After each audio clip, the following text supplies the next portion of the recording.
چرته داسې یوه دنګه حیاداره جلب نه وي سیاهترې زلفې څڼې کړي مټوی کړي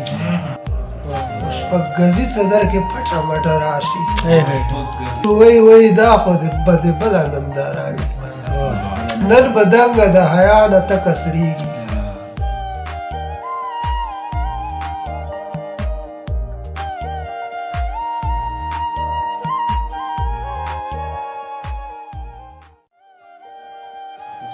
چرته داسې یوه دنګه حیاداره جلب نه وي چې د خیاله له اوږې په دنګه غاړه راته کښېږدي او په غوږو کړي ولی د سپینو زرو د سلطانې د لاسونو جوړې شوې پلیدارې پړېدارې غمیدارې پلیدارې پړېدارې غمیدارې او وړوکې تویزګای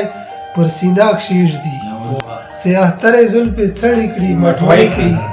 دروند پړدوک شین بخون خط په ځوانۍ ساس شپږ ګزي څادر کې پټه مټه راشي شپږ ګزي څادر کې پټه مټه راشي چې د کلي ګوټ پیري کې ناګهانه سره ورشو چې د کلي ګوټ پیري کې ناګهانه سره ورشو وی دا خو د بله ننداره وي نن به دنګه د حیا نه تکه سرېږي هغه وینې چې ترمې لاړه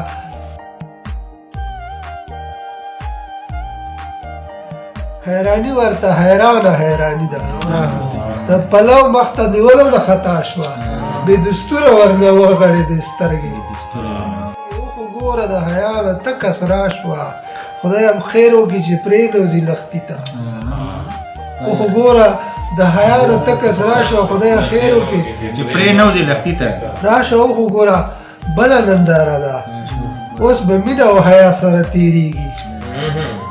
خدای خیر وکړي نادان دي دواړه پلاوي یو طرف ته یو طاهر بیان زړګی دی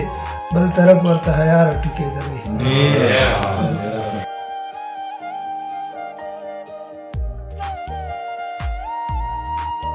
خود یاره د سره د سامان را سره اوسي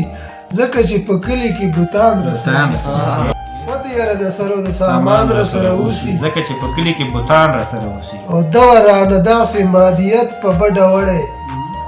خدای زده که په ښه زړګي مقام را سره اوسي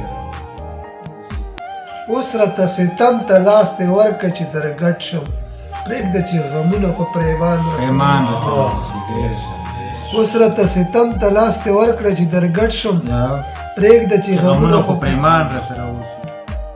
او شرم دی چې مونږ خوشحالۍ ته هوا وکړو تاکې پېښوره چې لړزان را سره اوسي قتل مې جهاد ګڼي مقتول مې شهیدان مني دا څه قاتل خویه مهربان قتل مې جهاد ګڼي مقتول مې شهیدان مني دا څه قاتل خویه مهربان را سره اوسي ژوند مو د سپرلي سره دیوال په دیوال پیل شو او داسې یو ګلزار غوندې زندان را سره ژوند مو د سپرلي سره دیوال په دیوال پیل شو داسې یو ګلزار غوندې زندان را سره اوسي نو ته دا داسې امن په باب څه وایې هوښیاره څو چې په لستوڼي کې ماران را سره اوسي خاورې نه چې څوک درنه ژوندون ته هوا وکړي هر وخت قیامت ستا امکان را سره اوسي خاورې نه چې څوک درنه ژوندون ته هوا وکړي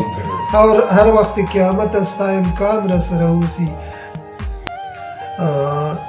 نه کومه فکر چې د کام دستار مې جګ شي څو چې دا خیرګړي بادشاهان را سره اوسي نه کومه فکر چې د کام دستار مې جګ شي څو چې دا خیرګړي بادشاهان را سره اوسي خود بنو طاهره